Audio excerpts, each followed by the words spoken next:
Ok, então acho que agora está gravando. Então vamos lá.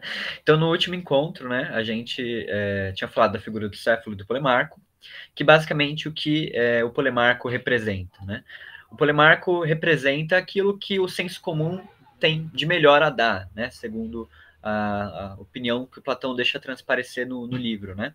Então, o Polemarco, ele é um rapaz, né? Ele é um homem preocupado em ser justo, né? Ele está preocupado em exercer é, bons valores, né, digamos assim, cultivar bons valores, está preocupado também, de certa forma, com a questão da verdade, né, da discussão, da honestidade e tudo mais. Ele nutre uma série de valores tradicionais, né, daquele homem bem intencionado, porém um pouco rústico, né. Mas qual que é o ponto, né? O Polemarco, ele nunca refletiu, ou pelo menos ele não reflete criticamente sobre esses valores que chegaram para ele, né? E então por isso o Sócrates ele vai perceber no Polimarco, apesar de uma boa intenção, né, ele não tem, por exemplo, uma opinião bem formada sobre o que seja realmente a justiça, né, ela em si. Então aí quando ele pergunta, né, quando Sócrates pergunta o que é a justiça Polimarco, ele vai falar que é fazer bem aos amigos e mal aos inimigos. Aí o Sócrates vai mostrar, né, não é bem assim, né? Enfim, esse foi o tema do nosso último encontro. Quando então o Sócrates termina, né, a conversa com o Polemarco, termina não, né? Na verdade ele é meio interrompido.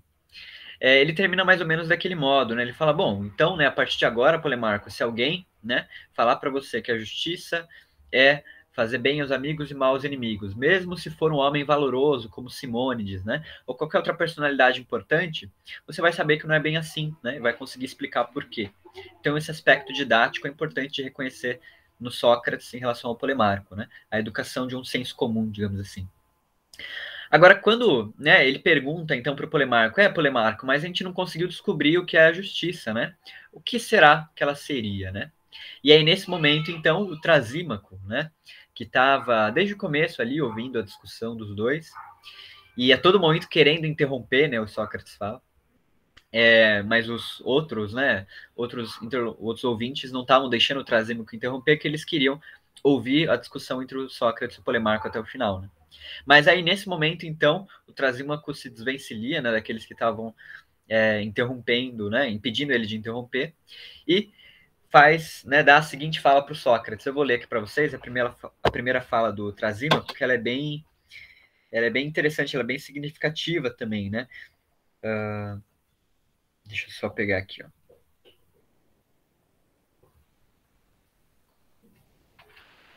Então, né, antes de tudo, né, o que é o Trasímaco? O Trasímaco, na República, ele é um sofista, né? O Trasímaco foi um personagem real, né? Hoje em dia a gente já conhece isso, sabe inclusive de alguns textos ou fragmentos de textos relativos a ele, né? E ele no período ele era um orador, né? O texto dele que chegou até nós, né, pelo menos em fragmentos, é um texto que fala mais ou menos ali da arte retórica e de como você pode provocar emoções em um discurso, né? Mais ou menos por aí, é uma obra retórica. Né? E essa era a função dos sofistas mesmo na antiguidade, né? Falando, né, generalizando um pouco, mas no geral era isso. Os sofistas, eles ensinavam os jovens nobres a terem uma participação efetiva na política, porque Atenas era uma democracia, né? E sendo a democracia da forma que era, de participação direta, né?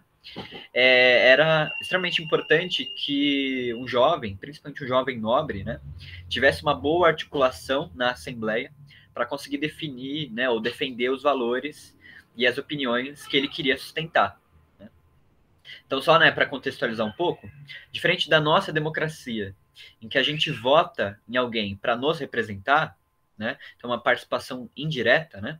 A democracia grega, claro, só para os cidadãos, né? E aí você tem toda uma categoria ali de quem seria cidadão. Eram homens, né? Uh, eram homens, né? Cidadãos maiores de idade, livres, né? Portanto, eles não podiam ser escravos nem nada e deveriam habitar na cidade, né? Enfim, então esses cidadãos, né? Eles se reuniam nas assembleias para discutir as questões da cidade. Né? Eles não votavam em ninguém nem nada do tipo, né? Somente para cargos muito específicos, né? Por exemplo, cargo de general, etc. Outros cargos nessa democracia ateniense desse período do Platão eram sorteados, né? Então, quem seria o juiz de determinada época a determinada época? Se fazia um sorteio entre os cidadãos. Então, era meio que um acaso, né? Qualquer cidadão, literalmente, podia desempenhar uma função, né? Só que o que acontece, né? Dentro das decisões das assembleias, você tinha que, de certa forma, convencer, né, as pessoas sobre o seu ponto, né, o ponto que você queria defender. E aí, por isso, então, a educação dos sofistas foi muito bem recebida por essa classe de cidadãos de Atenas, né? Porque, sabendo bem a arte da retórica, eles podiam desempenhar a função política de um modo mais adequado, né? Então, justamente, né, os sofistas eram o mais próximo de uma espécie de educação superior grega, né? Eles eram eruditos, né, que ensinavam, enfim, não só a arte da retórica, mas outros tipos de arte também, né? A arte da retórica é a principal e é essa que o Trasímaco desempenha aqui na República, né? Ok, então esse Trasímaco ele estava ouvindo a discussão do Sócrates e ele tem algumas objeções a fazer, né? A gente vai ver aqui. Então, qual que é a fala do Trasímaco, né? Eu vou narrar aqui primeiro para vocês, na tradução da Ana Lia, como é que o Trasímaco aparece, né? Então ele termina a discussão com o Polemarco e aí o Platão continua. E Trasímaco, muitas vezes, mesmo durante o nosso diálogo, tentava intervir na discussão, sendo impedido pelos que estavam sentados ao seu lado, que queriam continuar a ouvir a discussão. Quando fizemos uma pausa, depois que falei, não mais ficou quieto e, retesando-se como um animal feroz, veio para cima de nós como se fosse agarrar-nos. Polemarco e eu levamos um susto e, dirigindo-se aos presentes, ele disse: Que conversa fiada é essa, Sócrates? Já há tanto tempo estais nisso? Por que esse bom mocismo sempre fazendo mesuras um ao outro? Vamos, se é que de verdade queres saber o que é justo, não fique só interrogando, nem te esforces em refutar quando alguém te dá uma resposta, já que sabes muito bem que é mais fácil perguntar do que responder. Vamos, responde tu também e dize-nos como defines o justo. E não vai me dizer que é o dever, nem que é proveitoso, nem o conveniente, nem o lucrativo, nem que é o vantajoso. Mas enuncia com clareza e rigor o que quer que digas, porque não aceitarei blá blá blás como esses, né? Então essa é a intervenção do Trasímaco, né? Ele, de certa forma, tem uma certa impaciência com esse método socrático, porque justamente o estilo sofístico é acostumado a grandes discursos, né? Discursos, de certa forma, passionais, né? Que buscam evocar uma emoção no ouvinte, né? E não numa investigação metódica, né? De certa forma, até inconveniente, que Sócrates faz com o Polemarco, né? Esse movimento de desconstrução, etc. Ok? É engraçado, né? O Sócrates, depois, ele pensa o seguinte, né? Ao ouvi-lo falar, fiquei assustado e, olhando para ele, senti medo. Acho que se não o tivesse visto antes que ele me visse, eu teria perdido a voz. Aconteceu, porém, que quando ele estava começando a ficar irritado com a nossa discussão, fui o primeiro a encará-lo e assim consegui dar-lhe resposta, dizendo um pouco trêmulo. Essa questão de perder a voz é uma espécie de superstição grega, né? É como acontece com os lobos, né? Dizem que se um lobo te olhasse primeiro e você olhasse depois para ele, você perderia a voz, né? Mas como foi o Sócrates que olhou primeiro o Trasímaco, né? Então ele consegue responder, mesmo um pouco trêmulo. Mas aí a discussão começa, né? O Sócrates, ele elogia o Trasímaco, ele faz várias, né? Ele pede perdão pro Trasímaco, né? Trasímaco, se a gente errou na discussão, não foi, né, por culpa nossa. E aí o Trasímaco reconhece, né, que ele está sendo irônico com ele e fala, Sócrates, né, eis aí a ironia socrática, né? De novo aí, tentando tirar um sarro comigo, né? Mas o Sócrates continua, né, na mesma postura. Mas enfim, então o Trasímaco, né, quando ele está dialogando com o Sócrates, ele pede primeiro para o Sócrates definir a justiça, mas o Sócrates, assim como ele falou para o Polemarco, e assim como ele repete em vários diálogos da juventude do Platão, né, ele nada sabe, né? Ele simplesmente reconhece que ele nada sabe e tenta entender qual é a posição do outro, né? Para ver se ele está falando a verdade ou não, né? Para ver se ele está enganado ou não. E o Trasímaco, ele diz, então, né? Se você não sabe nada, né? E o Sócrates está pedindo para que o Trasímaco fale o que ele pensa ser a justiça, né? Já que ele se irritou tanto com a discussão, mostra então qual é a sua opinião, né? E aí o Trasímaco fala o seguinte para Sócrates, né? Ah, ok, né? Se você quiser que eu fale, você vai ter que pagar para aprender. Né? Que, enfim, outra crítica do Platão aos sofistas, né? Eles cobravam em dinheiro, né, os ensinamentos que eles davam. Só que qual é a crítica do Platão? Será que eles poderiam cobrar mesmo, né? Será que eles detinham esse conhecimento que eles alegavam ter? Porque a crítica do Platão, né, ele diz, não, né, os sofistas, eles estão vendendo alguma coisa, um tipo de conhecimento que eles não têm. Né? Então, o Trasímaco, que pretendia ensinar o Sócrates o que é a justiça, no fim das contas, nem ele mesmo sabe o que é a justiça. Né? E o Sócrates, bem ligado nisso, ele fala, bom, eu não tenho dinheiro, né? Então eu vou ter que aprender outra hora. Mas aí, eis que tá, né? Os discípulos do Sócrates, o Glauco e o Adimanto, e também o Polemarco, né? Todos eles falam, não, não, não, né? A gente ajuda, conversa aí com o Trasímaco, né? A gente está interessado nessa discussão. E aí, então, eles vão conversar, e a primeira definição que o Trasímaco apresenta sobre a justiça é que o justo, né? O que é a justiça, não é senão o mais vantajoso para o mais forte, né? Que a justiça é a vantagem do mais forte. Ok? Então, o que isso significa? Né? É uma definição um pouco ampla, e o Sócrates também entende dessa maneira, né, que é um pouco ampla, e pede então que o Trasímaco seja um pouco mais específico. Né? O Sócrates até coloca um exemplo, ele fala, bom, se a justiça é a vantagem do mais forte, se a gente pensar né, no Polídamas, que era um lutador de Pancrácio, né? Pancrácio é uma espécie de vale tudo grego, né? Não tinha regra, na verdade, né? O lutador teria que submeter o adversário a qualquer custo, né? Então, o Polídamas, que era um grande lutador de Pancrácio, né? Ele come e aí depende da tradução, né? Mas ele come um boi por dia. E diz que isso era ótimo para ele, ele conseguia assim lutar, né? Isso era vantajoso para ele. Ora, se a justiça é a vantagem do mais forte, também seria justo que, como Polídamas, nós, né, comêssemos também um boi por dia. Né? E essa é a apreensão, né? Esse é o ponto que o Sócrates coloca para o Trasímaco, falando que a definição dele é muito ampla, né? Que dá margem para muitas interpretações. O Trasímaco fica irritado com isso e chama o Sócrates aqui, nessa tradução aqui, de nojento, né? Na tradução da Analia. Né? Você é um nojento, disse ele. Pegas o que eu disse por onde podes interpretá-lo da pior maneira. E aí o Sócrates fala, de maneira alguma, excelentíssimo, né? Vamos, expõe com mais clareza o que disse. Né? E aí, então, o Trasímaco ele dá o salto importantíssimo da discussão sobre a justiça na República, que é o seguinte, né? Ele tira a justiça de uma esfera de relação puramente individual, da mesma forma como o Polemarco estava colocando, né? Então, tratar bem amigos, maus inimigos, ou seja, da conduta individual. Né? E o Trasímaco vai levar a discussão da justiça para o âmbito da cidade, né? Da discussão de uma justiça coletiva.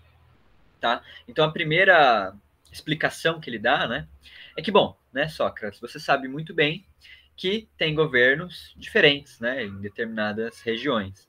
Tem governos democráticos, tiranias, oligarquias, etc.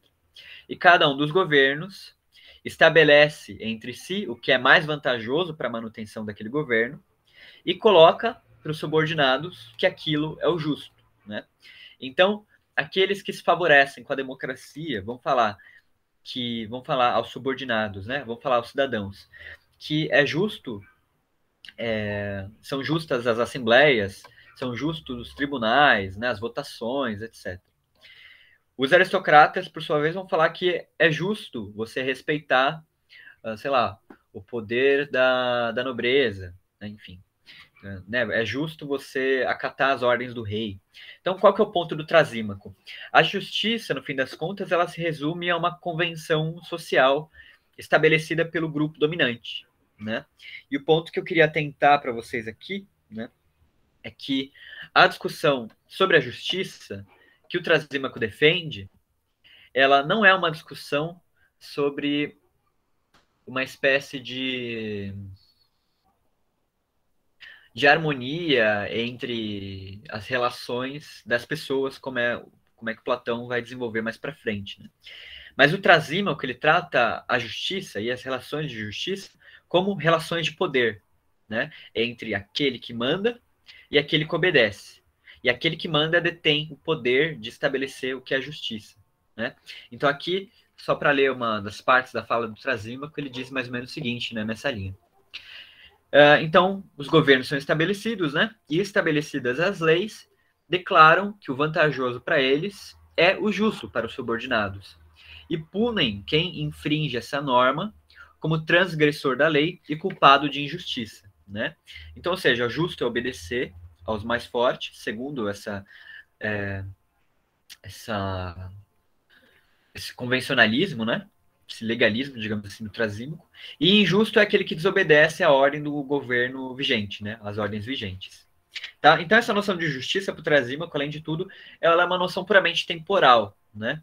A justiça, ela muda conforme aquele que está no poder e aquele que decide o que é justo ou não, né? Vamos pensar, por exemplo, na nossa história aqui um pouco mais recente, né? Até pouco tempo atrás, na história do Brasil, era justo você manter posse sobre alguém, né? Sendo ele seu escravo. Isso era justo, né? Estava ali na lei que, enfim, que era justo, né? Só que hoje em dia a gente sabe que isso não era justo, apesar de estar escrito em lei, né? Por quê, né? Porque tem toda uma relação entre, né, os direitos da pessoa e tudo mais. O Trasimão, que ele entende que essa discussão mais metafísica, digamos assim, sobre a justiça, né, mais ideal sobre a justiça, ela não toma lugar, porque no fim das contas a justiça é puramente uma convenção dos seres humanos, né? É um estabelecimento arbitrário, quase, né? Ok? E o Sócrates vai dizer mais ou menos o seguinte, né? Mais ou menos nessa linha. Ele vai falar: bom, eu concordo com você, Trasímaco, que a justiça é vantajosa, né? Mas agora eu não sei se é a vantagem do mais forte, né? É um acréscimo aí que eu preciso analisar se você está falando a verdade ou não. E o Trasímaco vai falar: bom, ok, né? E aí então começa o processo de análise socrática dessa definição do Trasímaco.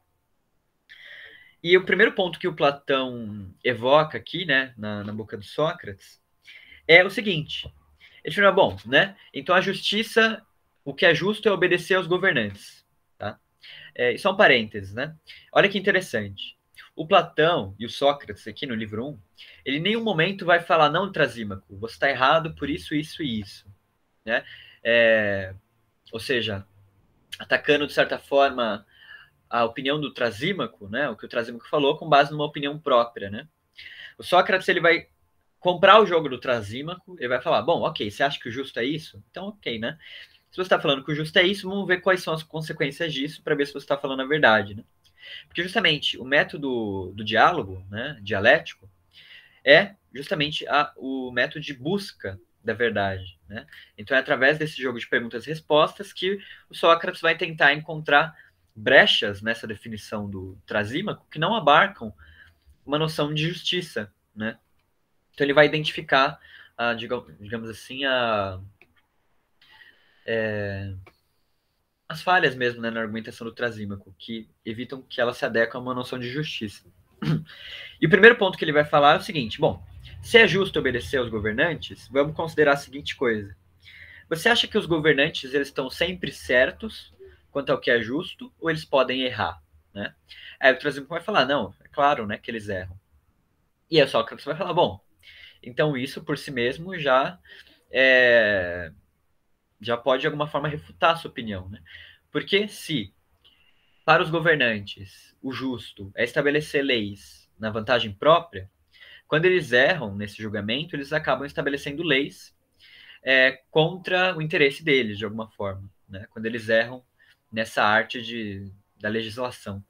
E aí, fazendo isso, eles acabam falando para os subordinados que a justiça é fazer alguma coisa que não está de acordo com os interesses dele.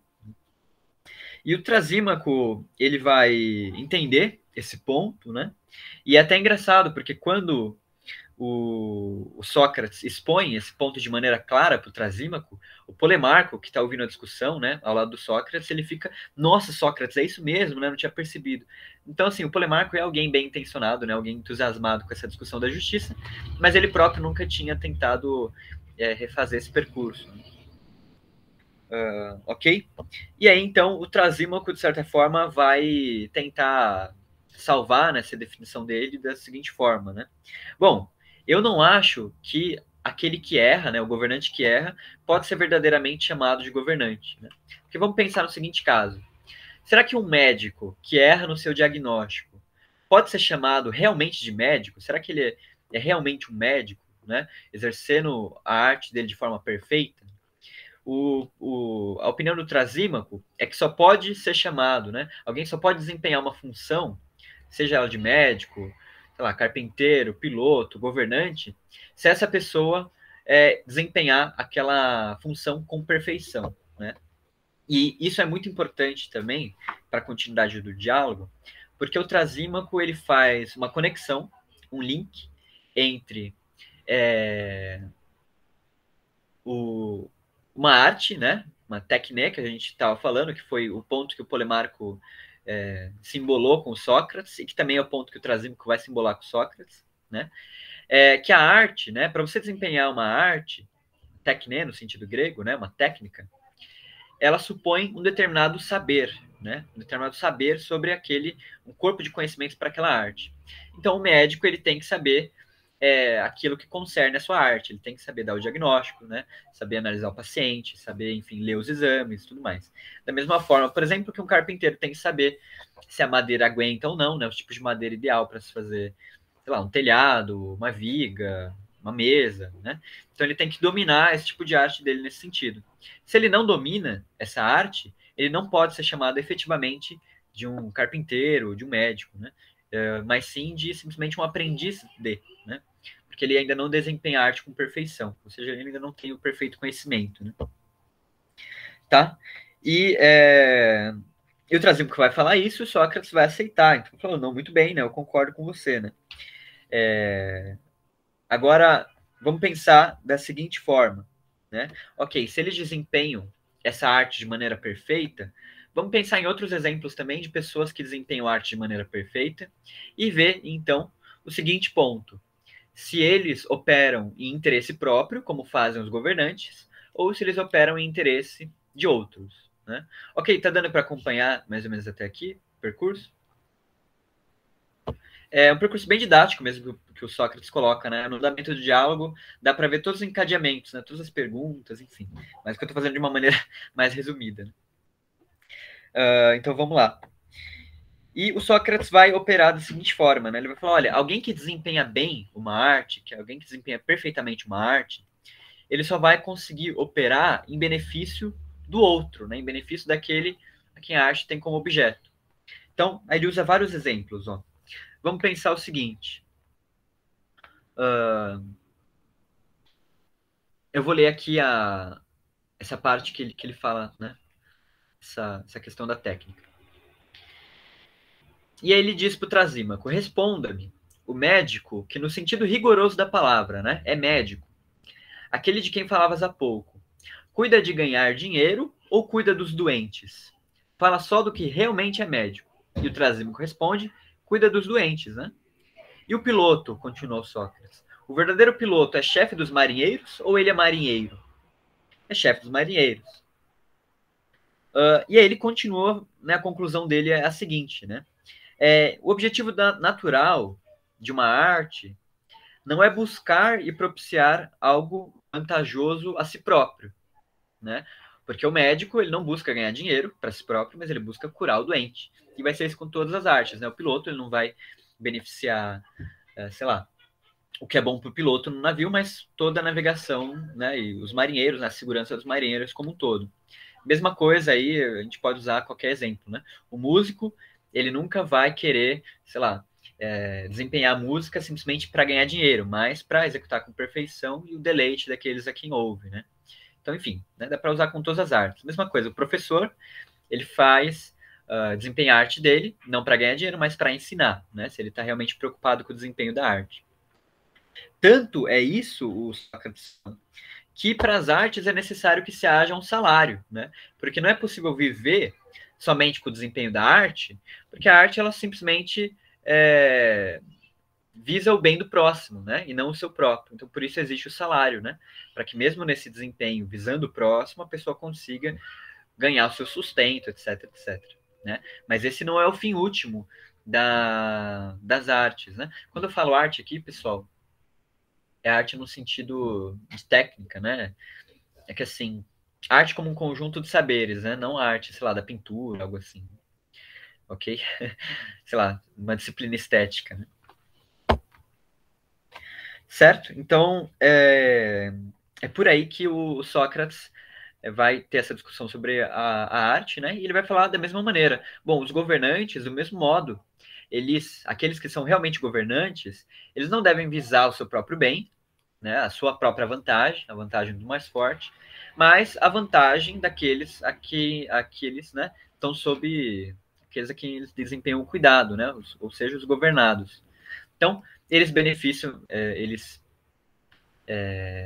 governam, né, em última instância, em benefício dos mais fracos, né? Não deles, que são os mais fortes, detentores do poder.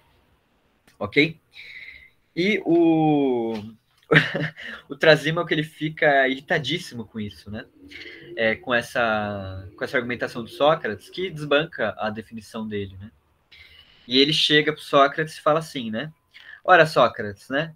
Você não tem ninguém que cuide de você, né? Porque você está com o seu nariz escorrendo e não percebe, né? Ou seja, o que o Trasímaco quer dizer com isso, né? O Sócrates está sendo inocente demais, né? Em achar que essas questões acontecem realmente com quem desempenha uma tarefa, né? Uma arte, seja ela medicina, governo, etc. E aí que o Trasímaco vai, então, chegar num ponto da discussão em que ele vai abandonar a interrogação socrática, digamos assim, né? E vai ele próprio fazer o que os sofistas fazem de melhor, né? Um discurso. Então, ele faz um discurso, de certa maneira, né? Tentando também evocar emoções, né? Ele traz imagens, tudo mais sensíveis, né? Que vão tentar, então, elencar o pensamento dele de uma forma mais coerente, né? Do que simplesmente definições esparsas que ele colocou, né? Vantagem do mais forte, obedecer aos governantes, tudo mais. Certo? E basicamente o que ele vai falar nesse discurso? Eu acho que vale muito a pena ler, né? Vocês lerem, tá aqui vai do 343A até 344C, né? O discurso do Trasímaco. E é o discurso sofístico por excelência, né? Então, encanta aqui os principais pontos, né? Ele coloca o exemplo do pastor, né? O governante seria, então, comparado ao pastor e os governados, né, ao rebanho das ovelhas do pastor. Ele diz, olha, você acha mesmo que o pastor ele vai ter ovelhas para o bem delas, né? Simplesmente para o bem das ovelhas? Não, né? Ele vai querer lucrar com elas, vai querer tosqueá-las. Ele só cuida delas para no futuro poder ganhar alguma coisa com isso, né? E no fim das contas essa a motivação principal dele, né? Do desempenho dessa arte. Por isso que ele diz que Sócrates é um inocente, né? E aí ele elenca o ponto, né? Que vai ser discutido ao longo de toda a República, né? Toda a República vai ser uma tentativa de responder a esse discurso do Trasímaco e os problemas que ele elenca, né?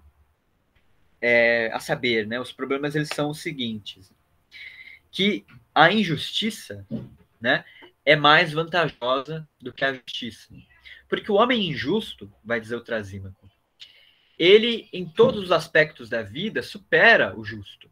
Ele coloca aqui, né? Ó, nos contratos ele sempre sai ganhando, né?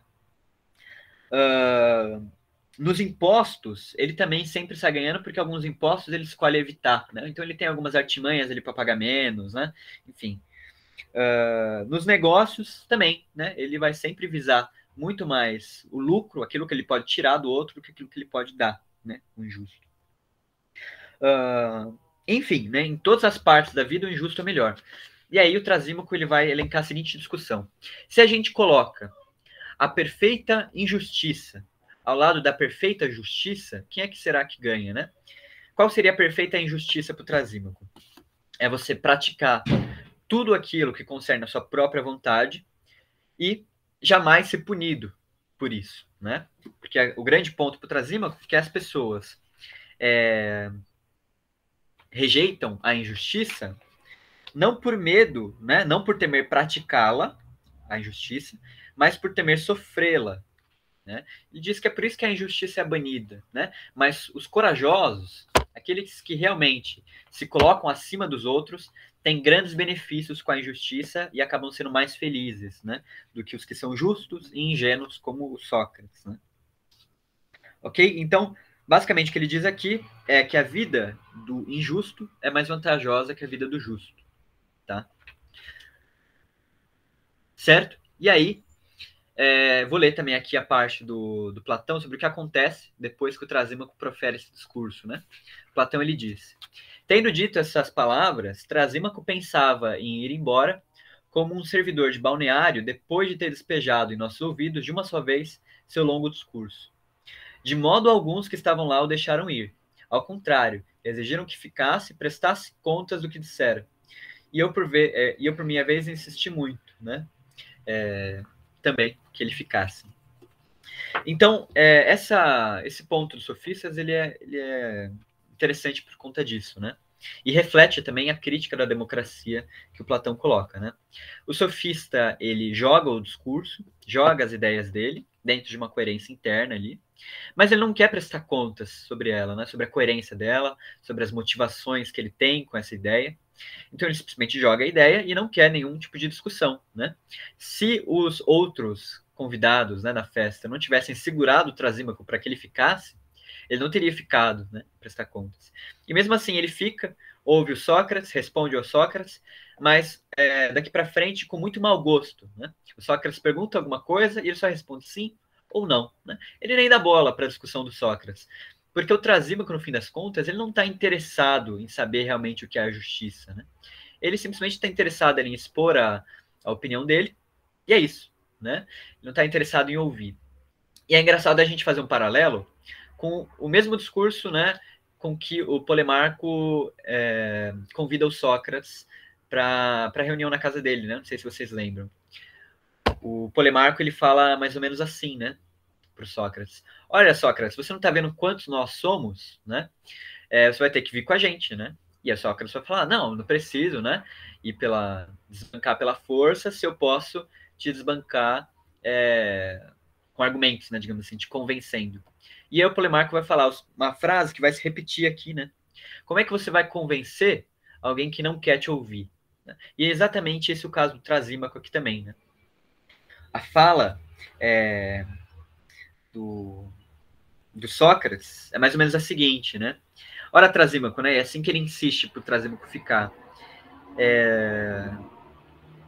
Esse assunto que a gente está discutindo não é um assunto sem importância, né? É um assunto de importância considerável, né, para a nossa vida, porque ele vai decidir o percurso da nossa vida a partir desse momento, né? Então é um assunto de extrema importância. E o Trasímaco meio que ignora isso também, né? E aí o Sócrates fala, né?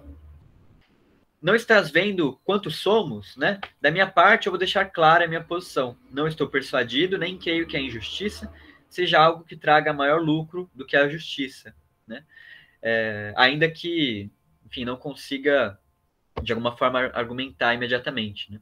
E aí o Trasímaco vai falar o seguinte, né? Ora, como é que eu vou te persuadir, né? Você quer que eu coloque as ideias dentro da tua cabeça, né? Ele não está afim de argumentar a maneira didática, né? Simplesmente coloca o discurso dele e, enfim, tenta ir embora.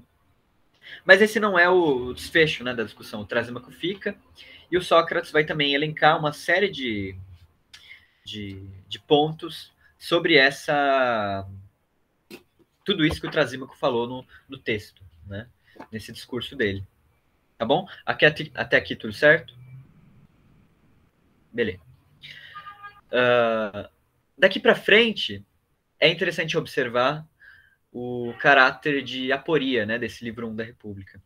Porque o Sócrates ele vai argumentar com o Trasímaco, vai elencar vários outros pontos da discussão, assim como os que eu elenquei, né, para vocês anteriormente. Ele vai elencar outros, né, próximos, tentando explicar por que a vida do justo é melhor. Só que o que acontece?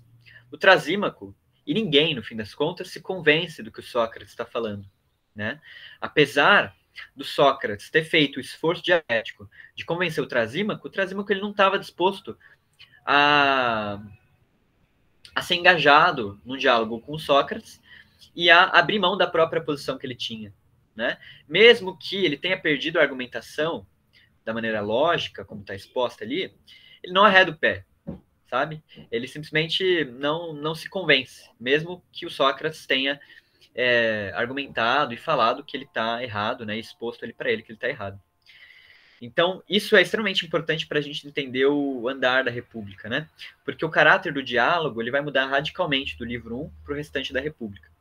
No livro 1 a gente tem essa, né, pergunta e resposta, esse método dialético um pouco mais exposto, e a partir dele, Sócrates vai ver que esse método ele é insuficiente para responder ao desafio que o Trasímaco passa para ele, que é como é que você vai, de alguma forma, me convencer que a vida do injusto, né, é menos vantajosa que a vida do justo, tá? Então, por isso que o diálogo muda, né? E aí os discípulos Glauco e Adimanto, no livro 2, eles vão, então, expandir, né, de alguma forma, a argumentação do Trasímaco, eles vão refazer a argumentação do Trasímaco de uma maneira muito mais forte, muito mais sólida, né? E vão obrigar o Sócrates a responder. E aí o Sócrates vai responder não em termos diretos, né? Mas ele vai dizer mais ou menos assim. Isso a gente vai ver no próximo encontro, né? Ele vai responder que para essa tarefa de saber o que é a justiça, a gente vai ter que deixar de ler em letras pequenas e começar a ler em letras maiores. Então, ou seja, deixar de olhar no âmbito do indivíduo e olhar no âmbito da cidade, né? Expandir essa relação. Ok? Mas isso a gente vai ver no livro 2. Aqui no livro 1 é importante a gente entender essa inconveniência, de alguma forma, da discussão com o Trasímaco, né? Porque, ok, no fim das contas, sabe o que acontece no fim do livro? Não sei se vocês perceberam, né? O Sócrates está lá conversando com o Trasímaco e provando, o Trasímaco só respondendo, sim, não, sim, não. Se fosse hoje em dia, acho que ele estaria até olhando no celular, assim, né? Ignorando o Sócrates. É mais ou menos por aí. E, no fim das contas, quando o Sócrates dá, né, o golpe fatal, digamos assim, né, falando, não, Trasímaco, então é por isso que a vida do justo é melhor do que a do injusto. E aí o Trasímaco fala, ok, Sócrates, desfruta aí dessas iguarias nas bem-de-ideias, né, porque hoje é feriado, e vai embora. Né? Então, ou seja, ele estava, né, só esperando ali o Sócrates terminar, que, né, discussão tediosa e tal, para ele falar, isso aí, Sócrates, parabéns, né? Vamos aproveitar o festival agora, tá? Porque essa discussão não importa muito para mim. Basicamente é isso que acontece. E o Sócrates, dá para ver que ele fica extremamente chateado, porque logo quando o Trasímaco profere esse discurso dele aqui, o Sócrates ele atenta não só ao Trasímaco, mas aos interlocutores sobre a importância real, né, de se discutir o tema da justiça, porque essas conclusões que eles tirassem nesse diálogo definiria como o Sócrates viveria dali em diante, né? Então, ou seja, mesmo que vamos supor que o Trasímaco prove para o Sócrates, provasse para o Sócrates que a vida do injusto é mais correta, mais feliz do que a vida do justo.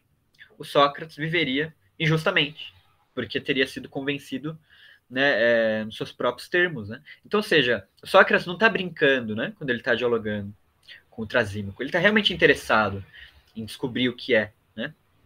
Como ele fala, né, nas desculpas que ele dá ao Trasímaco, né, pela discussão do Polemarco, ele diz mais ou menos o seguinte, ó.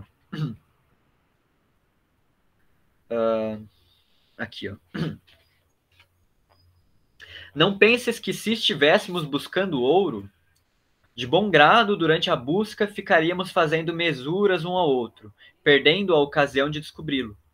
Mas quando estamos em busca da justiça, objetivo mais valioso que um monte de ouro, seria a hora de fazer concessões tolas um ao outro, sem esforçar-nos o máximo possível para que a tenhamos evidente diante dos nossos olhos. Né?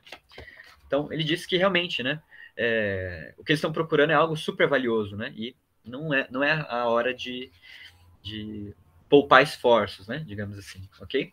Mas, ao mesmo tempo, não é só o Trasímaco que não se convence com a argumentação do Sócrates, né?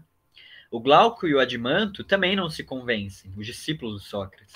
E vão falar, ora, Sócrates, né? Eu entendi, né, por essas vias, que você venceu o argumento, digamos assim. Né? Você venceu o logos, né? O argumento. Mas o meu íntimo, né? O meu sentimento não está convencido, certo? E é por isso, então, que o modo de se fazer filosofia vai mudar no livro 2. O Sócrates vai constatar a insuficiência desse método para lidar com o desafio do Trasímaco, né? E vai então expor uma outra forma de fazer filosofia, né? Ligada a uma construção teórica, ligada à imagem de mitos, né? Que a gente vai ver, o mito da Neo de Giges, né? O mito da alegoria da caverna, enfim, outras imagens, né? E é uma discussão mais, digamos assim, não é bem teórica a palavra, né? Mas acho que uma discussão um pouco mais centrada dentro de um percurso individual e não mais num diálogo de troca, né? Tá? Então, mais ou menos por aí. Tudo bem? Vocês querem fazer alguma pergunta? Eu vou fazer um comentário, Henrique. Aliás, eu vou... Okay. Não, é um comentário só, sobre o Trasímaco. O Trasímaco, ele era um sofista, e ele tinha uma ideologia muito materialista. Ao contrário do que nós aprendemos, que a filosofia socrática, platônica, tem um viés também espiritual muito forte, mas pelo que eu percebo aqui, o sofismo é bem mais materialista, e ele, inclusive, fala da conveniência do mais forte, né? Então, é alguma coisa assim de dominar. Então, não tem, as pessoas não são importantes. Então, quando ele fala que o Sócrates dá o exemplo do moço que cuida das ovelhas, né? Ele não faz isso pensando nas ovelhas, porque ele vai usar as ovelhas para tirar seu lucro. E aí ele fala do médico, né? O médico, ele vai curar as pessoas para, nesse processo, tirar seu lucro. Essa é uma visão materialista. E uma visão espiritualista é, não, eu vou cuidar das pessoas, porque esse é o meu propósito, para orientá-las, para que elas não fiquem doentes, mas se elas ficarem, cuidar de curá-las. E ao fazer isso, eu terei um lucro suficiente para ter uma vida digna, que é a ideologia que, nossa, que a gente espera, que ela está pensando no nosso mundo hoje em dia, né, alguns movimentos que a gente espera que progrida. E o Trasímaco, com essa ideologia mais materialista, e ainda por cima, quando ele se vê vencido pelas ideologias do Sócrates, ele não ouve, né, porque ele tem uma arrogância. Ele não consegue vencer o discurso socrático, aí ele fica lá, devia ficar com uma cara maravilhosa, né, emburrado, sim ou não, sim ou não. E ainda assim, era esse tipo de pessoa, com esse tipo de ideologia, que ensinava os jovens da época, preparava os jovens da época para a política. Então, se vê aqui uma prova bem nítida que Atenas já estava numa queda vertiginosa quando esses nossos mestres estavam trabalhando, não é? Não é à toa que a cidade da filosofia mata o filósofo. E aí, quando eu percebi isso, eu falei, nossa, mas já pensou que horror? Só que é isso que nós estamos vivendo hoje. Esse é o mundo hoje, e já há algum tempo, né? E aí eu queria fazer esse paralelo, porque eu acredito que esses livros, que depois que eu li de novo o primeiro livro, eu descobri algumas nuances que na leitura anterior eu não tinha tido. Quem sabe daqui 5, depois 10, depois 15 anos, você veja mensagens ali ocultas nesse tipo de livro. E eu acho que aqui Platão deixa essa mensagem: olha, cuidado, aquele líder, aquele que prepara os líderes e aqueles líderes que vão pela conveniência do mais forte e que quando percebem que não estão convencidos, porque ele tem que convencer já é uma coisa de arrogância, né? Porque aquela pessoa que é um verdadeiro filósofo, ele fala, olha, eu ouvi você muito bem, mas eu discordo por causa disso. Se a pessoa tiver um bom senso, bem, se não tiver, tá tudo certo. Agora, aquele que é materialista, ele quer convencer, ele quer te comprar seu pensamento. E ele coloca esse tipo de pessoa preparando líderes ou se tornando líderes, qual seria o resultado? Poxa, nós estamos vivendo o resultado, não é? Então tem uma mensagem subliminar aí. Exato, acho que você pegou realmente a essência do negócio. Muito boa análise. O homem que o Trasímaco admira e que ele deixa claro que ele admira é o tirano, né? Porque qual que é a questão do tirano, né? O tirano ele tem a máxima injustiça, né? Ele é o homem maximamente corajoso porque ele é capaz de fazer a sua vontade prevalecer sobre os outros e não ter nenhum tipo de punição, né? Sobre isso. Então o Trasímaco ele vai louvar o tirano, né? E conta-se, né? Aí já são mais anedotas, né? Que o Trasímaco real, na verdadeira, tinha uma grande admiração pelos homens de poder, né? Homens de sucesso, né? Aristocratas, enfim, de poder, né? Na cidade. E ele, então, fazia discursos, né? Preparando e defendendo essas personalidades, né? É claro que, assim, o Platão real, muito provavelmente, odiava, né? O Trasímaco, assim. Só que o que ele coloca aqui, né? O Trasímaco, ele coloca um problema importantíssimo na ordem dessa discussão da justiça, né? Que é você perceber qual é a vantagem da justiça em si, né? Não pensando nos benefícios que eu vou ganhar com a justiça e tudo mais, mas será que a justiça é algo, digamos assim, desejável de se possuir mais do que a injustiça, né? Pelo menos é isso que o Platão considera como problema, né? E vai procurar responder também, né? Mas é isso aí, eu acho que hoje em dia a gente está vendo também a consequência máxima do pensamento do Trasímaco, né? Tanto é que no início dessa edição aqui, na orelha, né? Tem uma introdução do professor Bento Prado Júnior, que também é um estudioso de Platão, e ele começa o livro assim, né? Olha que interessante, ele diz: nesse início do século XXI, parece que Trasímaco triunfou sobre Sócrates. Não é, hoje, a força e a violência que cabe à função de fundar a justiça ou a boa ordem social, né? Então, ele diz, hoje em dia a gente usa não a argumentação lógica, o convencimento de uma maneira mais pura, né, digamos assim, ou seja, a força das ideias, mas a força física, né, de coerção, né? Tá? A significação da política, ela se torna obscura, né, porque ela se torna convencional, né? Cada governo, quem está mandando decide o que é justo, né? E é aquele ditado lá horrível, mas muito verdadeiro nesse sentido, né? De manda quem pode, obedece quem tem juízo. E é justamente isso, né? Quem manda decide o que é justo, segundo o Trasímaco, e quem obedece, né? Ou seja, quem é justo, nada mais está fazendo do que obedecer uma série de normas sem sentido, né? Na nossa sociedade. Por isso que a gente tem que ter esse distanciamento pensado que o Platão coloca para a gente. Não é simplesmente aceitar as leis da cidade, obedecer ao governante mais forte, mas é a gente tentar entender no íntimo, né, o que é a justiça. Porque se fosse simplesmente o que o Trasímaco está falando, obedecer às leis, etc., hoje em dia, né, ou pelo menos na época da escravidão, seria justo a gente ter escravos, né, plenamente justo, plenamente aceitável, sabe? Não haveria nenhum tipo de discussão sobre isso, porque afinal está na lei, né? Não sei se vocês já ouviram uma conversa nesse tipo, né? Não, mas está na lei, né? Mas sim, isso não é justificativa para a gente entender se algo é realmente justo ou não, né? Porque essas coisas são puramente arbitrárias. Eu tenho um exemplo para dar sobre isso, muito simples, para você ver como não está tão longe do que você está falando. Eu sou subsíndica aqui no condomínio que eu moro. E nós temos uma funcionária, que é uma funcionária da limpeza, e ela são 2 prédios de 10 andares. E como o síndico é homem, então ela sempre vem conversar comigo quando ela tem algum problema. O que ela contou para mim? Que uma moradora, acho que passou as crianças, eu não sei quem foi que passou na frente, no hall de entrada do apartamento, então é responsabilidade da funcionária limpar mesmo, não é dentro do apartamento. E só que passou alguém e deixou uma sujeira lá. Só que essa moça, ela é sozinha para limpar 2 torres, e tem a parte de baixo dos halls e tal.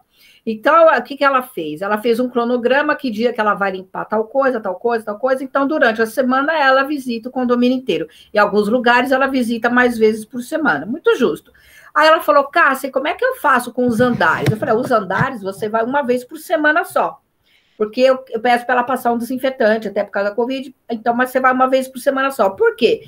É um hall, 4 apartamentos. Então, a pessoa, se ela passou ali, pisou e ficou uma sujeirinha, ela varre, ela passa, isso não é problema nenhum, não vai causar nenhum problema com as pessoas. E aí, mas pensando eu, né? Aí ela tá muito chateada, veio falar comigo que uma moradora falou assim, que a criança sujou, deixou cair um iogurte, não sei o quê, depois um monte pisou, ficou uma meleca. E ela tinha que limpar. Aí ela falou assim, olha, isso foi lá embaixo, eu só passo aqui para limpar esse hall no dia tal, então, porque eu já limpei essa semana, então eu tenho um monte de coisa para fazer. Não, você vai limpar agora, porque eu que estou pagando, então eu quero que você limpe, eu quero que você limpe agora. Aí ela ficou muito chateada, ela limpou, ficou muito chateada, porque ela é funcionária. Então, no fim das contas, acho que a pessoa fica com receio de perder o emprego. Ela fica com receio dessa frase, eu estou pagando, como se cada morador fosse o seu chefe. E aí ela veio falar comigo, eu falei, não, você errou, você tinha que ter vindo falar comigo. Quando você for agredida, assim, você vem falar comigo. Por quê? Tá certo, a pessoa paga, mas ela não é sua chefe. Ela paga o condomínio, que é uma obrigação que todo mundo tem. E desse valor do condomínio, uma parte vai para o seu salário, que é uma questão de justiça. Então, você já passou lá, já fez seu trabalho. Se ela tivesse falado com delicadeza, você até poderia, se não tivesse te atrapalhado muito, passar um desinfetante lá, não ia causar problema para você. Mas não com essa postura. Bom, enfim. Aí eu mediei, conversei com a pessoa, tá. Então, o que acontece? Essa ideia de que eu vou ter um escravo porque está na lei, se não houvesse a liberdade, muita gente ainda hoje teria posse de uma pessoa. E mais, teria posse com castigos físicos. Eu nem me excluo disso, porque às vezes a gente é rude com uma pessoa. Você vai num lugar, o meu ferro de passar, por exemplo, ele quebrou. Aí a moça, levei, o rapaz arrumou, quando voltou, ele esquentava, mas ele esquentava tão pouquinho que não passava nada, você punha até a mão assim. Aí eu voltei lá. Aí ele falou, então vou ter que trocar a peça. Só que demorou, mas demorou 3 semanas. Eu fiquei brava, eu fiquei muito brava. Aí eu fui lá, falei, poxa, fiquei brava. Aí ele falou, não, tá certo, tal, tá pronto já. Fui eu que esqueci de te avisar. Quer dizer, eu não levei em consideração que o rapaz cometeu um engano. Ele arrumou o ferro, só que ele esqueceu de me avisar, e vem um serviço, vem outro, e o ferro ficou lá. Não precisava ter ficado brava. Então, nós ainda temos que ser pessoas limitados por leis, e às vezes leis rígidas. Leis que a punição é rígida. Então, eu acho, por exemplo, casos de agressão de família, a lei está muito branda. Casos de pessoas que são muito violentas, mas conseguem indultos para sair no Natal, no Ano Novo, está errado. Porque, infelizmente, nós precisamos de uma justiça penitenciária, também não adianta botar o indivíduo naquela situação, mas a humanidade ainda precisa se autorregular com leis rígidas. A escravidão não está longe. Essa ideologia de que isso é aceitável, ela não está longe de nós ainda, ela só está longe no papel, e nem muito longe, porque tem um pouquinho mais de 100 anos só. Sim, exatamente. E é isso aí mesmo, né? O Platão, quando ele vai elaborar a cidade, ele fala sobre a importância das leis e a importância do respeito às leis, né? Só qual é a questão que também, pensando nessa discussão sobre as leis do Platão, né, é muito interessante, porque qual foi a conclusão dele com o Polemarco? Que a justiça, ela nunca pode ser negativa, né? Ela nunca pode ser punitiva. Porque quando você pune alguém, você não está melhorando essa pessoa, né? Então, olha que interessante, né? A gente teria que aplicar a justiça hoje como uma forma didática, né? Como uma forma a melhorar, né? Realmente as pessoas, né? Uma forma até de compaixão, né? Com aquela pessoa. Pode falar, Cláudio. Então. Ixi, acho que tá dando eco. Tá. Tem que ir para outro cômodo. Não, eu vou falar isso aqui. O que eu acho é o seguinte, por exemplo, o nosso... vamos dar um exemplo do Brasil, por exemplo. A gente... Aqui no Brasil, me vem assim na cabeça o seguinte, as pessoas fazem o que elas querem, independente da lei. Entendeu? No Brasil, as pessoas dão um jeito de conseguir fazer aquilo que elas querem. Mas também aí vamos supor, por exemplo, você tem uma lei que proíbe você de ter um escravo, mas quantas crianças trabalham? Não deixa de ser um escravo de família, né? E quantas meninas trabalham da própria casa, da própria família, né? Quantos meninos estão aí vendendo coisa na rua, trabalhando com pais, tios, mas nem sempre. Aí fala, não, você tem que começar a trabalhar desde cedo. Mas você tem que começar a aprender desde cedo, pequenos serviços. Mas eu prefiro que meu filho trabalhe do que ele fique na rua. E a gente vive um esquema de ignorância que parece que as pessoas não têm vontade de mudar. Entende? Que pra gente, a gente não consegue mudar, e para o mundo inteiro que vive, vamos supor, do que a gente extrai da terra, por exemplo, o mundo também não vai querer que isso aqui mude. Isso vai continuar sendo do mesmo jeito. Então, a gente não vive nenhuma justiça aqui, nenhuma justiça universal, entende? E também tem a questão que é o seguinte, vamos supor, no Brasil, né, mais de 90% dos crimes não tem punição. Nem a punição da lei ele tem. Entende? Então, eu sou mulher, tenho minha condição de mulher. A violência extrema, né, contra a mulher. Não chega a ser o país mais violento, existem piores. Mas a gente é julgada a todo momento.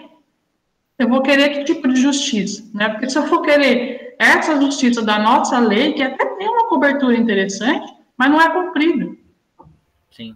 Entende? E aí, se eu for querer a justiça, os pretos também vão querer, os homens também vão querer, porque de uma certa forma eles também são explorados, né? Todo mundo vai querer. Todo mundo vai querer. E aí, o que a gente vai fazer, né? Mas o que a gente pode fazer para tentar reconduzir um país, ou uma comunidade, ou uma nação, para também não cair numa ignorância. É assim mesmo, então deixa que o mundo continue sendo assim. Deixa assim mesmo, que assim tá bom. A lei não funciona, por quê? Porque a gente tem 500 mil leis aqui que não funcionam. Então, quer dizer, se a gente for fazer uma observação, era para essas leis funcionar? De repente, nem era. Entendeu? De repente, só trabalhando a educação, se a gente estivesse trabalhando a educação no Brasil há 50 anos, a gente não teria nem metade dos problemas que a gente tem hoje. Entende? O problema é que é aquela questão do Gandhi, né, que ele falava, se for tudo olho por olho, dente por dente, vai terminar todo mundo caolho. Né? Eu sei que é difícil, eu, por exemplo, se eu for agredida, eu sou mulher, se eu for agredida, eu vou querer. Não uma reparação, mas o problema é que a gente tem medo, né? A gente tem medo de ser agredido e de continuar sendo agredido depois. Entende? Então, eu acho que, assim, no campo da filosofia, de você trabalhar dentro das pessoas, existe, vamos supor, quantas pessoas aí chegam e falam assim, eu sou comerciante, eu fui assaltado 10 vezes esse ano. Se vocês conseguissem só fazer com que eu não fosse mais assaltado, para mim já estava bom. Então, eu não quero nem a reparação daqueles 10 assaltos que eu tive. Eu sou mulher, a mesma coisa. O cara me bate, eu vou chegar no ponto de chegar e falar assim, eu não quero mais que ele me bata, só isso. Não quero saber o que aconteceu, sabe? A gente chega nesse ponto. Sim. Entende? Porque aqui, 5% só dos crimes são, inclusive de morte, são resolvidos. São resolvidos. Isso, eles são resolvidos, o cara vai preso, depois, um ano depois, é solto. Entende? Então, parece que a gente vive uma impunidade eterna, e parece que só aqui é assim, mas não é, né? A gente vê, por exemplo, o caso do Jean Charles, lá na Inglaterra. Entendeu? O caso de vários brasileiros que são assassinados aí. Quando é um estrangeiro que é morto aqui no Brasil, é um escândalo, assim, tremendo, que também aparece no mundo inteiro, né? Mas lá, eles matam também. É como se eles estivessem matando um escravo. Batendo um escravo de 100 anos atrás, 200 anos atrás. Entende? A humanidade é assim. É só isso que eu queria pontuar, tá? E olha que interessante, né? Para uma sociedade governada por esse princípio competitivo da injustiça que o Trasímaco coloca, ou seja, todo mundo buscando o seu próprio ganho, né? O que vai operar, em última instância, na relação entre as pessoas é o medo, né? Porque não se confia mais em quem está do seu lado por conta desse seu princípio. Bom, está todo mundo buscando a vantagem, né? E que garantia eu tenho que a outra pessoa vai fazer algum bem para mim e não vai, sabe, virar as costas para mim no momento que eu estou desatento, sabe? Então, essa relação do medo é a perversão completa da cidade que o Platão propõe. Porque qual é a... Isso também no livro 2, né? Qual é a cidade que o Platão vai propor? O que motiva as pessoas? O que nos motivou, aliás, né? A nos juntarmos uns aos outros, a viver todo mundo junto, etc. Foi, acima de tudo, a solidariedade, né? O princípio que a gente não se basta a si próprio e que a gente precisa do outro para viver, né? Olha que princípio básico, né? Só que quando esse princípio de união deixa de ser a solidariedade, passa a ser o medo mútuo, né? Aí a coisa complica, né? Porque já não se confiam nas leis, não se confia...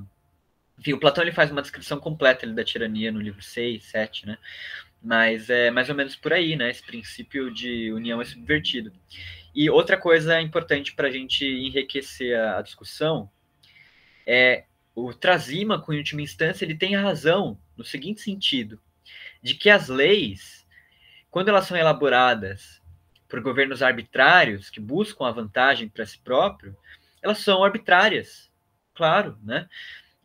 Então vão ter crimes que não vão ser punidos porque não compensa para quem está no poder.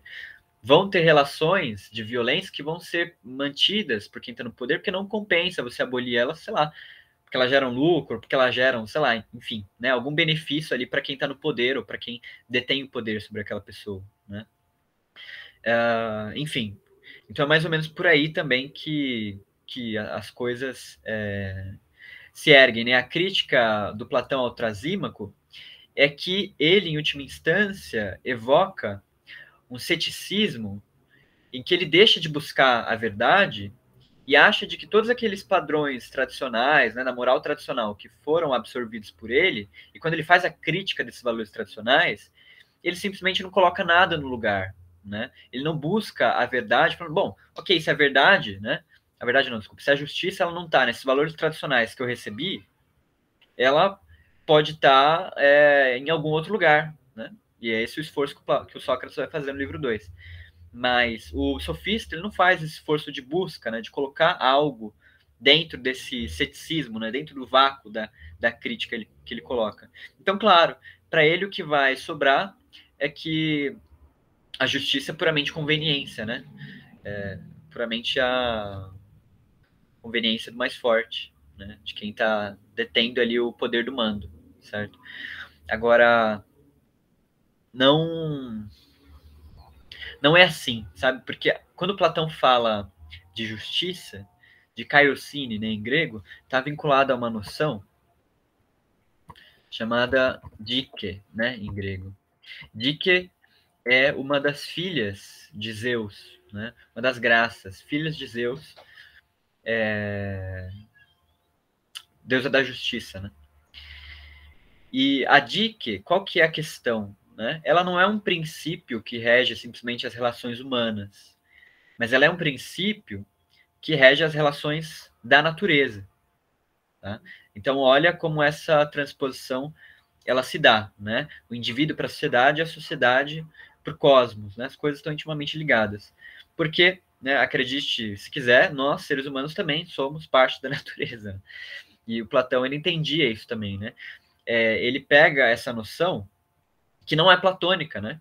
Mas é uma noção que já está também na mitologia e nas concepções de justiça mitológicas do Hesíodo, por exemplo, né?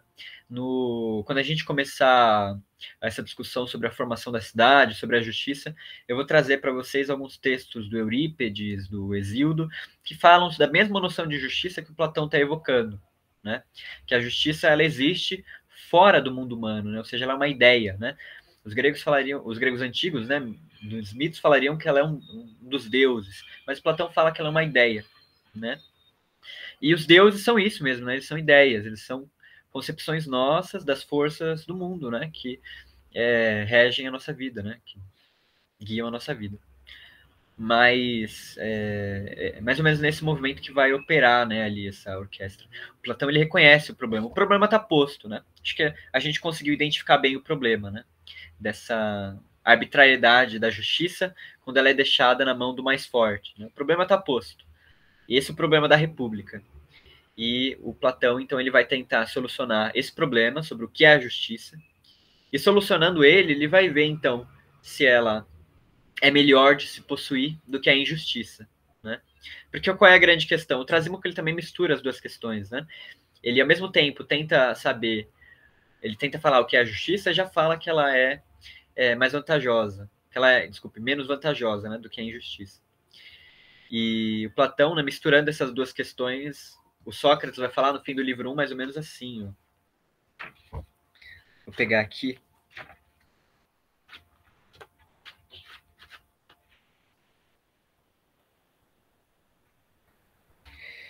ele diz mais ou menos o seguinte, né? Quando eles tentam resolver as duas questões ao mesmo tempo, Sócrates vai falar.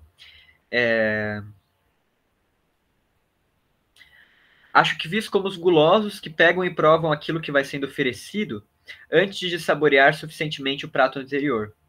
Parece que antes de chegar ao que a princípio examinávamos, o que é a justiça, deixei escapar esse tema, né? Ou seja, se ela é melhor ou pior, e dei um salto passando a examinar se ela é vício ou vício ou ignorância, ou sabedoria e virtude.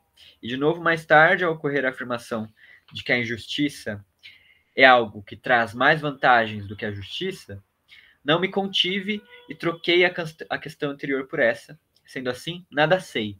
E isso foi o que resultou do nosso diálogo.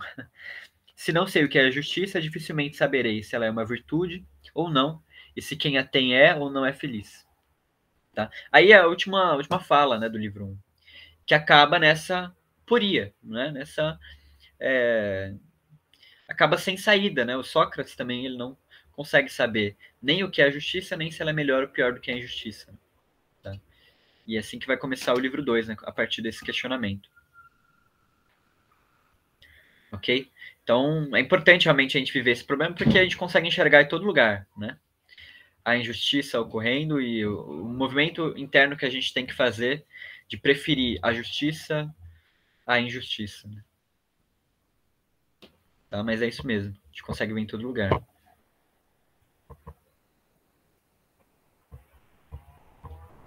Tudo bem? Alguém quer comentar mais alguma coisa? Pode falar, Cláudio.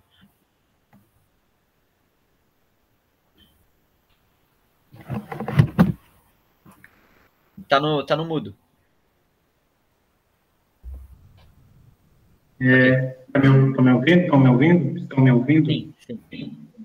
Não, eu vou fazer um comentário interessante que eu estava pensando. Até que ponto o homem grego, aí é o 4º século antes de Cristo, né? Está acontecendo isso, né? Até que ponto a visão de sociedade para eles estava focada no indivíduo ou no coletivo? Porque essa conceituação de justiça, ela vai depender da ideia que o homem tem de sociedade também. Por exemplo, hoje, a gente está focado muito no indivíduo, né? Isso é bom para mim. Ainda que tenha um discurso teórico de que as coisas é para todos, mas não é tanto assim, né? Até que ponto, nesse momento da Grécia, o pensamento humano estava focado na justiça para todos, ou se era a conveniência do mais forte mesmo? Eu até estava pensando que tem aquele Ubuntu, né? Que é uma filosofia africana, onde ela é bem focada assim no coletivo. Não tem aquela coisa de você fazer algo para você, mas você fazer algo que beneficia a todos. E eu não sei se ficou meio complexo, Sim, mas não sei se dá para você dar uma reflexão sobre isso. Deu para entender, sim. Acho que na Grécia antiga, daquele tempo, né? Eles estavam entre as duas coisas, né? Eles estavam mais divididos do que nós nesse ponto, né? Entre indivíduo e sociedade.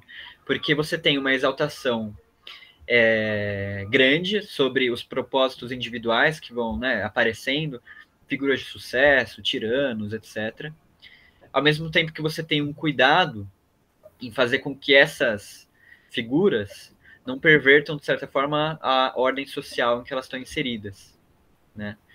Mas figuras como o sofista, ele vai prezar por um lado da competitividade e da individualidade acima de tudo, né? Mais do que o coletivo, bem mais. Né? O Platão ele já faz um movimento contrário, né? Ele fala que o indivíduo só consegue ser saudável dentro de um coletivo saudável, né? E vice-versa. Porque justamente o indivíduo ele nada mais é do que uma miniatura do coletivo, né?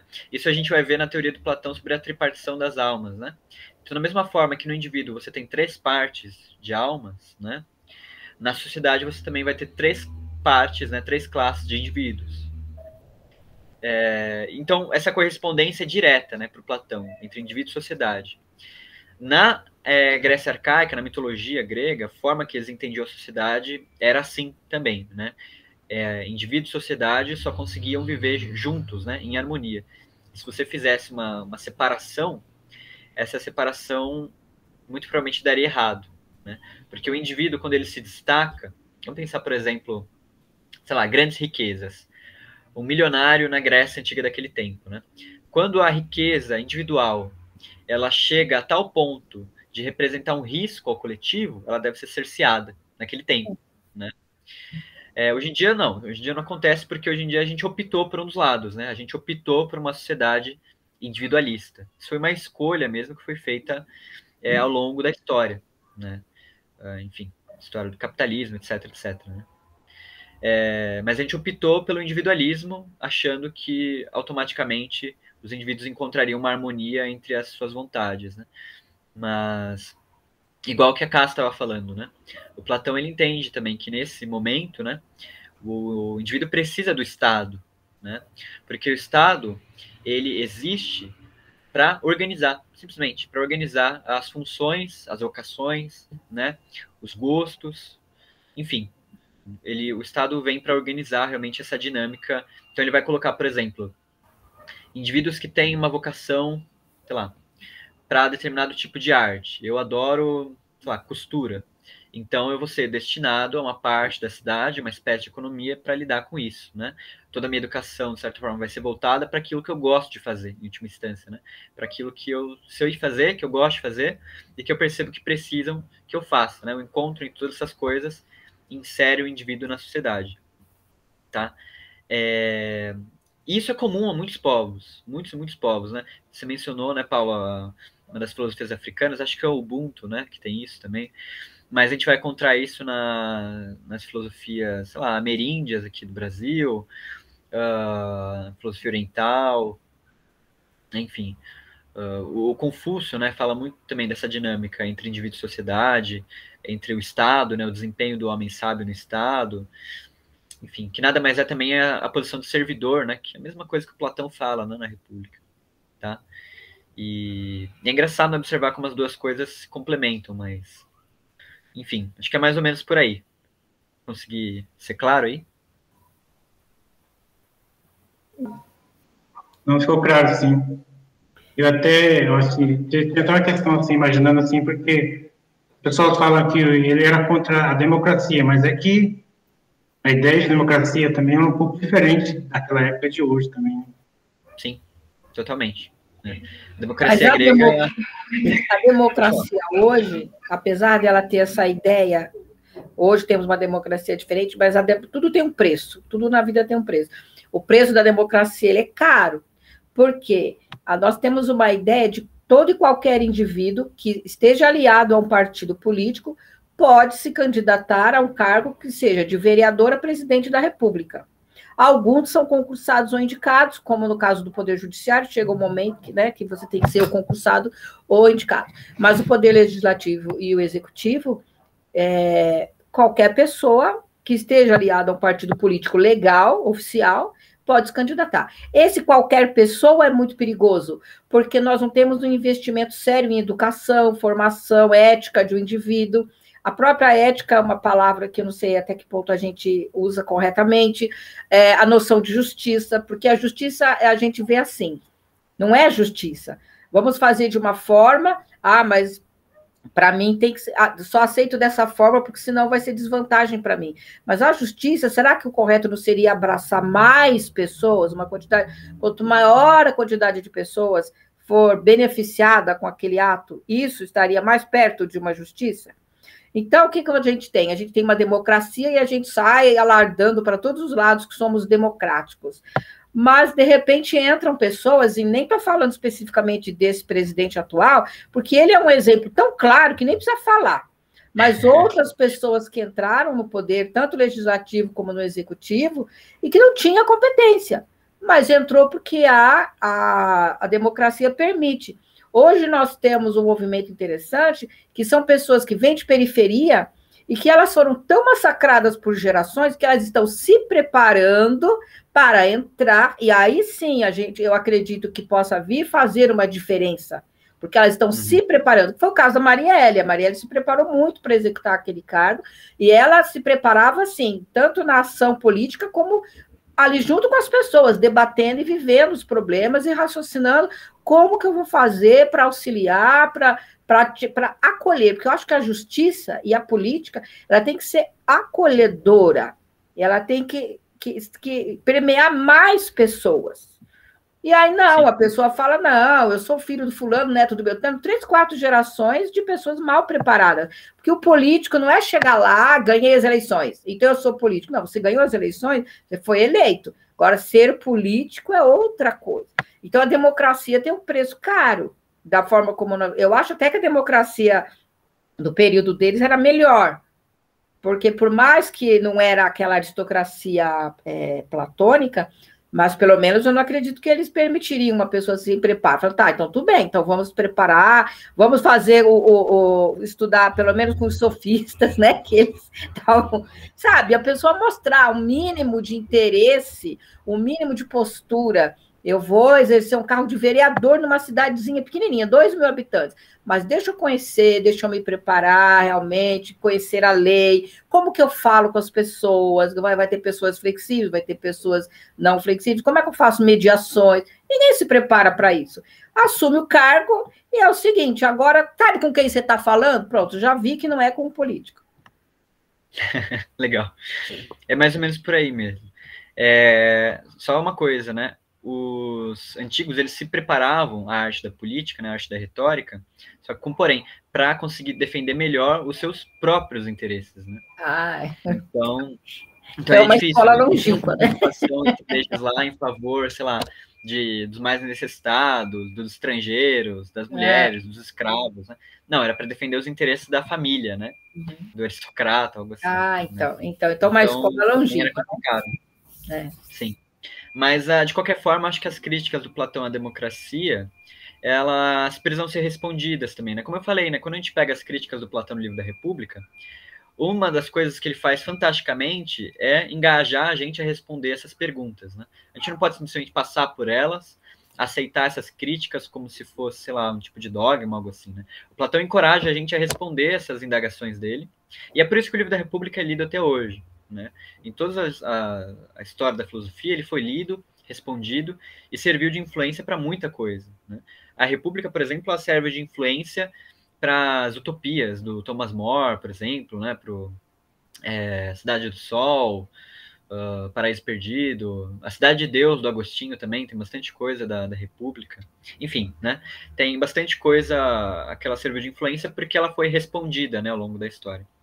Então, a gente precisa responder as críticas do Platão à democracia, entendendo também, né, que a crítica que ele faz à democracia era a democracia do período dele, né, que dava uma aparente liberdade e, no fim das contas, gerava uma anarquia, né, porque os cargos eram por sorteio, né, sorteio. Realmente, era qualquer um que podia ir lá, né, estando preparado ou não, né, se você fosse sorteado, você poderia desempenhar o cargo público, né.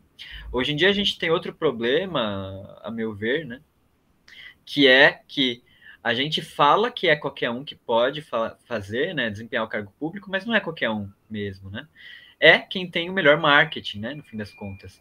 Quem se alia ao partido político e quem está, de certa forma, dentro ali dos conformes do sistema, né? Mas mais umas máfias, né? Tem mais características de máfia de política propriamente dita. Exato, você tem que se aliar, né? Você tem que se corromper em certa medida, né? Você sozinho não pode fazer a política do jeito que você quer. Mas, enfim, né? Também outras discussões que o Platão também encoraja a gente a responder e a nutrir, né? Ele é em busca aí da forma mais justa de governo. Verdade. Legal, gostei dos comentários aí, realmente. A República suscita vários problemas, né?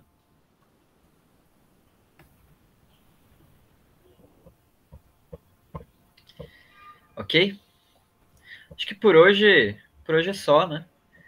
E aí a gente continua no encontro que vem com o livro 2. Tá. E vamos continuando nos nossos encontros. E tendo qualquer dúvida, podem mandar lá no grupo. Tá bom. Qualquer comentário que vocês queiram fazer, enfim, podem mandar lá no grupo. No próximo encontro, eu vou mandar uns vídeos para vocês no WhatsApp, porque a gente vai ver aquele mito do Anel de Giges, né? Então é importante que vocês conheçam a história. Isso é maravilhoso, né? É legal. A Lucilene, eu acho que ela tem um vídeo que ela fala. Tem. Tem bastante coisa da Acrópole, inclusive. Uhum. Ok, pessoal? Tudo certo? Ok. Parabéns, Henrique. Você é uma graça, menino. Obrigado. A gente se vê até na semana que vem. Tá bom. Gente, bom final de semana. Tchau. Obrigado, Henrique. Obrigado a todos. Bom final de semana a todos. Bom final de semana.